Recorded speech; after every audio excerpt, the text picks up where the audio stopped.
بسم اللہ الرحمن الرحیم قد افلح المؤمنون الذین هم فی صلاتهم خاشعون۔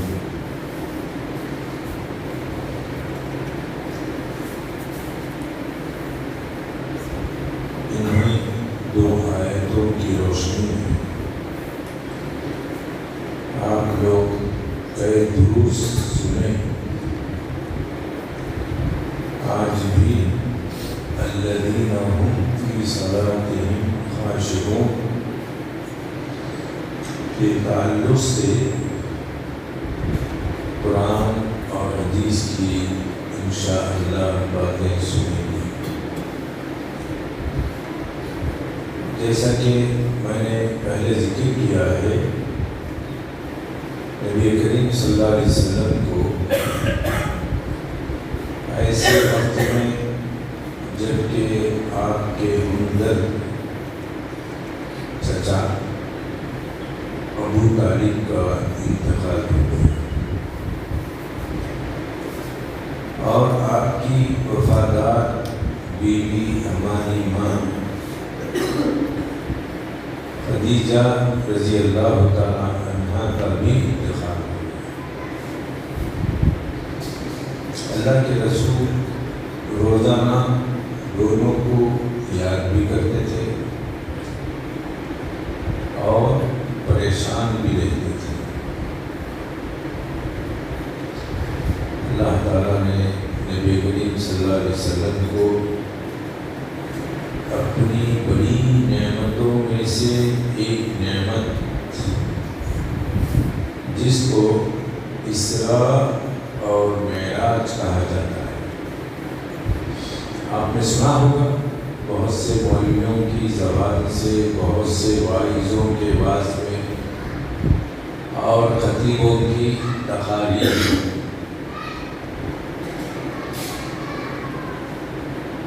تو درمیان میں اللہ تعالیٰ نے نبی صلی اللہ علیہ وسلم کو ایسی چیز دکھائی جس سے ان کا غم ختم ہو گیا۔ وہ کیا چیز تھی؟ معراج۔ معراج بولے تو زبان سے بہت آسان ہے، مگر اللہ کے علاوہ کوئی کرا نہیں سکتا، کر نہیں سکتا، نہ فرشتے، نہ جن، نہ انسان۔ اگر کوئی کرانے والی ذات ہے تو صرف اور صرف اللہ کی ذات ہے، جس سے ممکن ہے اور کسی مخلوق سے ممکن نہیں، چاہے قیامت تک کیوں نہ ہو۔ اور ایسے وقت میں جب کہ ان کے پاس گھوڑے، اونٹ، خچر، گدھے تھے، کہاں جانے کے لیے؟ ایک جگہ سے دوسری جگہ جانے کے لیے۔ کون کہہ سکتا ہے کہ اللہ کے نبی صلی اللہ علیہ وسلم کو خچر آسمانوں کے اندر لے کر گیا اور لے کر آیا؟ مانے گا نہیں، کوئی بھی نہیں مانے، اور بات بھی صحیح ہے۔ نہ گھوڑا جا سکتا ہے، نہ خچر جا سکتا ہے، نہ اونٹ جا سکتا ہے، نہ اور کوئی سوال نہیں۔ تو اللہ تعالیٰ نے مسجد حرام سے مسجد اقصی جانے کے لیے جس سواری کا انتظام کیا تھا اس کا نام براق ہے۔ اب وہ براق کیا ٹیکنیک تھی اس کی، وہ اللہ جانتا ہے، اسی نے بنایا۔ تو براق آئی اور اللہ کے نبی صلی اللہ علیہ وسلم اس پر سوار ہوئے، آن کی آن میں اقصی تک پہنچ گئے۔ کتنے سیکنڈ تھے، کتنے منٹ تھے، وہ اللہ جانتا ہے۔ اور ہمارا ایمان یہ ہے کچھ سیکنڈوں کے اندر رسول اللہ صلی اللہ علیہ وسلم کہاں پہنچے؟ ملک شام. جو عام سواری کے اعتبار سے اور تیز رفتاری کے سواری کے اعتبار سے کم از کم تیز رفتار گھوڑا 8-10 دن میں طے کرتا تھا اور تیز رفتار اونٹ بھی 10 سے 12 دن میں جا سکتی تھی. لیکن یہاں بیٹھے وہاں اتر گئے. اتنی اسپیڈ جتنی اللہ تعالیٰ نے اسے طاقت دی تھی پہنچ گئے. اور یہ سفر رات میں ہوا. یہ بھی بڑی چیز ہے. رات میں پہاڑ کس طرف ہے، ریتی کس طرف ہے، نخلستان کس طرف ہے، کس سمت میں جانا ہے، یہ سب انسان تلاش کرتے ہوئے صبح ہو جا سکتی تھی، مگر رات ہی میں پہنچ گئے اللہ کے نبی صلی اللہ علیہ وسلم. اس کے بعد دیکھیے اسی رات کے اندر کتنے کام کیے. رسول اللہ صلی اللہ علیہ وسلم مسجد اقصی میں داخل ہوئے. سارے پیغمبر جمع ہیں، سارے پیغمبر. آپ لوگوں نے مولویوں سے کتنے پیغمبروں کا نام سنا؟ اس کائنات کی ہدایت کے لیے اللہ تعالیٰ نے 1,24,000 پیغمبر. یہ تو مشہور ہے. اب اس حدیث کے کمزور ہونے میں، طاقتور ہونے میں، لیکن تحقیق کرنا چاہیے. لیکن لوگوں کی زبانوں پر یہی مشہور ہے. 1,24,000 پیغمبروں کو اللہ تعالیٰ نے ہم جیسے انسانوں کی ہدایت کے لیے اتارا، بھیجا، انتخاب کیا. یہ سب کے سب مسجد اقصی میں جمع ہوں. روحانی اعتبار سے، جسمانی اعتبار سے یہ مشکل کام ہے، اللہ کے لیے بہت آسان ہے. پھر اللہ کے نبی صلی اللہ علیہ وسلم کو ان تمام کی امامت کرنے کے لیے حکم دیا. کیا حکم دیا؟ تم سب کی امامت کرو. امامت کی اللہ کے نبی صلی اللہ علیہ وسلم. اس کے بعد اللہ تعالیٰ فرماتا ہے ثم صعد، پھر آسمان پر اٹھا لیا گیا. کس کے ذریعے؟ لفٹ کے ذریعے. عربی میں اسے صعود کہتے ہیں، لفٹ. اب وہ لفٹ کی رفتار، تیزی اللہ کو معلوم. اب برج الخلیفہ میں 250 مالے بنا کر کے جو لفٹ اس کے اندر رکھی گئی ہے وہ بھی کئی منٹ لے لیتی ہے کہاں اوپر تک جانے کے لیے. یہ برج نہیں ہے، یہ آسمان ہے. کتنے ہزار، کتنے لاکھ، کتنے کروڑ میل ہے پہلا آسمان، وہ اللہ کو معلوم. سیکنڈوں میں چلی گئی لفٹ. پہلے آسمان میں اللہ کے نبی صلی اللہ علیہ وسلم نے جو پیغمبر ہیں ان سے ملاقات کی. دوسرے آسمان بھی کچھ پیغمبر تھے وہاں، ان سے ملاقات کی.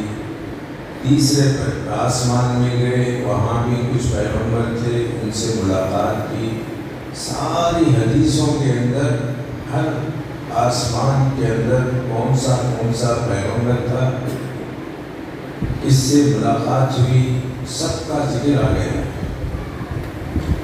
تو 7 آسمان پار کرنے کے بعد اللہ تعالیٰ سے قریب ہوئی. یہ قرآن میں فَدَنَا فَتَدَلَّى فَكَانَ قَابَ قَوْسَيْنِ أَوْ أَدْنَىٰ. اللہ کے نبی صلی اللہ علیہ وسلم اللہ تعالیٰ سے اتنا قریب ہوئے، یہ کمان تیر پھینکنے والی ایک کمان یا 2 کمان کا فاصلہ رہ گیا. 2 کمان کا 1 کمان کا فاصلہ رہ گیا تھا. اب اس کے بعد اللہ تعالیٰ نے اپنے حبیب سے صاف حکم بتایا کہ تم روزانہ 50 وقت کی نماز پڑھنا ہے. کتنی؟ 50 وقت کی. اللہ کے نبی صلی اللہ علیہ وسلم نے فرمایا ٹھیک. واپس آئے. راستے میں موسیٰ علیہ السلام سے ملاقات. کیا ہے بھی؟ کیا اللہ تعالیٰ نے تم کو حکم دیا؟ کچھ نہیں، 50 نماز پڑھنے کا. جاؤ واپس جاؤ. یہی وہ جگہ ہے، یہیں سے آپ اس کو کم کرا سکتے ہیں. مان کر آ جانے کے بعد کم نہیں کرا سکتے. 9 مرتبے گئے. ہر مرتبے میں 550 نمازوں کے بجائے 5 کم ہوتے ہوئے 5 نمازیں رہ گئی. پھر نیچے اترنے کی کوشش کی تو موسیٰ علیہ السلام نے کہا جاؤ اور کم کر دو. اللہ کے رسول صلی اللہ علیہ وسلم نے فرمایا نہیں، آپ مجھے جانا ٹھیک نہیں لگتا، بس 5 وقت کی نمازیں انشاءاللہ ادا کریں. جاؤ، میں نے اپنی امت کو آزمایا ہے، یہ ایسی قوم ہے 5 وقت کی نماز نہیں پڑھی. جاؤ جا کر کے کم کرنا. تو اللہ کے نبی صلی اللہ علیہ وسلم نے فرمایا مجھے شرم آتی ہے، اس کو بھی میں کم کر کے آؤں. ٹھیک ہے، میں اس کو ادا کروں گا، میری امت بھی انشاءاللہ ادا کرے گی. آپ دیکھ رہے نا امت کا حال، کہ ہر مسلمان 5 وقت کی نماز پڑھ رہا ہے. ظاہر بات ہے، اپنے گھروں کا جائزہ لے کر کے دیکھو. موسیٰ علیہ السلام نے جو بات بتائی تھی وہ سچ تھی، اور انہوں نے یہ بھی حوالہ دیا میں نے اپنی قوم کو آزمایا ہے اس سے کم میں، مگر وہ ادا نہیں کر سکتے. ہم سب ایسی ناہنجار قوم ہیں، جتنا بھی کم کرے اللہ تعالیٰ ہم ادا نہیں کر سکتے. ایسے بیوقوف لوگ ہیں. تو اللہ تعالیٰ نے منادی کی اے محمد جاؤ، تم اور تمہارے طرز پر زندگی کرنے والے مسلمان اگر ایک رات اور ایک دن میں 5 وقت کی نماز پڑھیں تو میں پوری 50 نمازوں کا ثواب دے دوں گا. کسے بتایا؟ ہمارے نبی صلی اللہ علیہ وسلم. کیوں بتایا؟ ہم تک کے بات پہنچانے کے لیے. تو اللہ کے نبی صلی اللہ علیہ وسلم نے صاف فرما دیا جو بھی دن اور رات کے اندر 5 وقت کی نماز پڑھے گا، ایک وقت کی نماز 10 وقت کی نماز کے برابر. اس طریقے سے 5 دہے 50 جو نماز فرض کی گئی تھی اس کا پورا ثواب یہ شخص لوٹ گیا. ہم لوگ کام کر رہے ہیں اور نماز کی جو شرط ہے اس شرط کے ساتھ نماز پوری کرنی چاہیے. اب اللہ کے نبی صلی اللہ علیہ وسلم اتار دیے گئے. ابھی صبح ہو بھی نہیں پائی کہ اللہ کے نبی صلی اللہ علیہ وسلم نے پوری کیفیتیں دیکھ کر کے سن کر کے حفظ کر کے آ گئے. ابھی تازہ معاملہ تھا. صبح سویرے اللہ کے نبی صلی اللہ علیہ وسلم جا رہے تھے. اتنے میں ابو جہل آیا. کہا کیا کچھ آسمان سے خبریں آئی ہیں؟ اللہ کے رسول نے فرمایا ہاں آئی ہیں. میں خود گیا تھا. تعجب کرنے لگا. گدھے پر بیٹھ کر کے, گھوڑے پر بیٹھ کر کے, اونٹ پر بیٹھ کے, اس پر بیٹھ کر کے چلے گیا واپس. نہیں گیا میں آسمان کی سیر کر کے واپس آیا. اور اللہ تعالیٰ نے میری امت پر 5 وقت کی نماز فرض کر دی. جاؤ جی جاؤ, کوئی گھامڑ بھی تمہاری بات کو نہیں مانے گا. اور وہ دل میں خوش ہو رہا تھا. ایسا پلان تیار کیا ہے محمد نے, سارے آدمی اس کا انکار کر دیں, اسے کوئی بھی مانے گا. ہمارا گھوڑا بھی نہیں جا سکتا, ہمارا خچر بھی نہیں جا سکتا, ہمارا اونٹ بھی نہیں جا سکتا, ہمارا بیل بھی نہیں جا سکتا. کہاں؟ آسمان میں. آخر گیا کیسے؟ سوچ کر کے اس نے سب لوگوں سے مذاق کر دیا. اور سب سے پہلے مذاق کا شکار ہونے والے کون تھے؟ ابو بکر صدیق رضی اللہ تعالیٰ عنہ. مل کر کہا کیا حال ہے تمہارے صاحب کا؟ سنا؟ نہیں, کچھ نہیں سنا. ارے وہ دعویٰ کر رہا ہے رات میں پورے آسمانوں کی سیر کر کے نماز مقرر کر دی گئی, وہ لے کر کے آیا. آپ مانیں گے اس بات؟ نہیں, محمد کے علاوہ کوئی کہے تو ماننے کے لیے تیار نہیں. اگر محمد کہتا ہے تو صحیح ہے. اور کہا ابو بکر صدیق رضی اللہ تعالیٰ عنہ نے اس پر سچائی کی گواہی دینے کی وجہ سے ان کا نام صدیق دیا.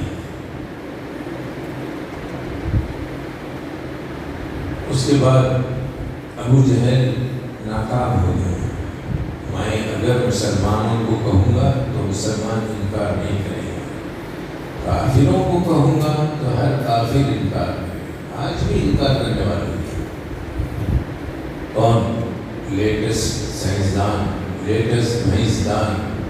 یہ بیوقوفوں کو کیا سمجھ میں آتا ہے؟ اللہ کا کرشمہ. یہ اپنی عقل سے سوچتے ہیں, اور ہم اللہ تعالیٰ کی طرف سے جو بھی چیز ظاہر ہو جائے ناممکن طور پر ہمیں بصر و چشم قبول کر لیتے ہیں.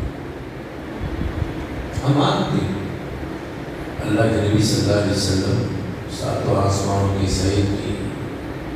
ابراہیم علیہ السلام سے, آدم علیہ السلام سے, عیسیٰ علیہ السلام سے, موسیٰ علیہ السلام سے, ادریس علیہ السلام سے سب سے ملاقات کی, اور سب کی جگہ الگ الگ تھی جیسا کہ حدیثوں میں آیا. اس کے بعد واپس بھی آ گئے. یہ ناممکنات کو اللہ تعالیٰ کے ساتھ ناممکن سمجھنا کفر ہے. کفر یہ اللہ نہیں کر سکتا کہنا یہ کفر ہے, بلکہ ایمان والوں کی طرح قبول کر لینا یہ ایمان کی علامت ہے. ہم مسلمان مانتے ہیں. کیا مانتے ہیں؟ اللہ کے رسول گئے, آسمانوں کی سیر کی, پھر اللہ تعالیٰ نے ان پر 5 وقت کی نماز کو مقرر کر دیا, اور دنیا میں لے کر کے آئے جو 5 وقت کی نماز ادا کرے گا اسے 50 نمازوں کا ثواب ضرور ملے گا. ابھی دیکھو اشارہ قرآن مجید کے اندر لِنُرِيَهُ مِنْ محمد کو ہم بتانا چاہتے تھے ہماری بڑی بڑی نشانی ہے۔ اب پہلے آسمان کا موسم کیا تھا؟ اندھیرا تھا۔ کیا یہ اندھیرا وہاں نہیں ہے؟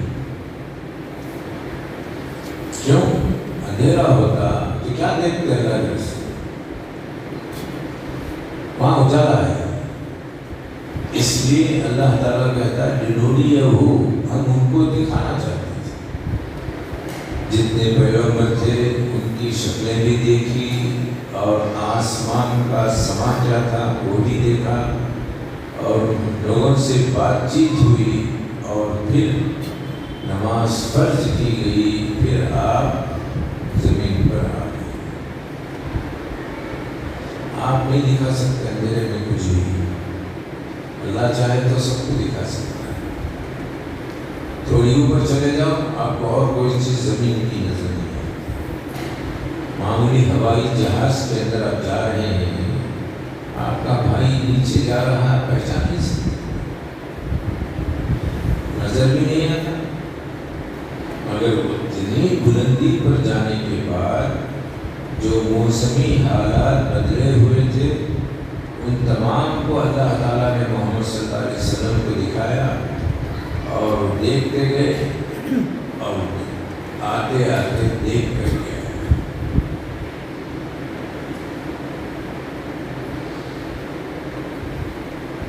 اب سورہ فاتحہ کے بارے میں اللہ کے نبی صلی اللہ علیہ وسلم نے فرمایا یہ نماز جو ہے اتنی اہم چیز ہے، یہ اللہ سے بات چیت ہوتی ہے بندے کی۔ فرمایا جو آدمی سورہ فاتحہ پڑھتا ہے، جب بھی پڑھتا ہے اللہ تعالیٰ اس کا جواب دیتا ہے۔ آخر میں جو دعا ہے غیر المغضوب علیہم ولا الضالین، اللہ تعالیٰ فرماتا ہے قسمت الصلاۃ بینی و بین عبدی، میں نے نماز کو تقسیم کر دیا میرے درمیان اور میرے بندے کے درمیان، اتنا ثواب ملتا ہے۔ تو گویا سورہ فاتحہ کا نام صلاۃ ہے۔ کیا نام ہے سورہ فاتحہ؟ صلاۃ۔ کیوں؟ اس لیے کہ ہمارے نبی صلی اللہ علیہ وسلم نے فرمایا لا صلاۃ الا بفاتحۃ الکتاب، کسی کو بھی نماز پڑھنا ہے تو سورہ فاتحہ پڑھنا ہے، اور یہ سورہ فاتحہ کو اللہ تعالیٰ نے اپنے درمیان، اپنے بندے کے درمیان جو دعائیں ہیں سب کو قبول کر لیا۔ اتنی بڑی بات ہے اور سورہ فاتحہ کا نام نماز ہے، آپ اس کو یاد رکھیے۔ انشاءاللہ بقیہ کل آپ کو سناؤں گا۔ اللہ تعالیٰ سے دعا کرتا ہوں کہ اللہ تعالیٰ سننے والوں کو سورہ فاتحہ کی اہمیت کے ساتھ پڑھنے اور اللہ کو رضا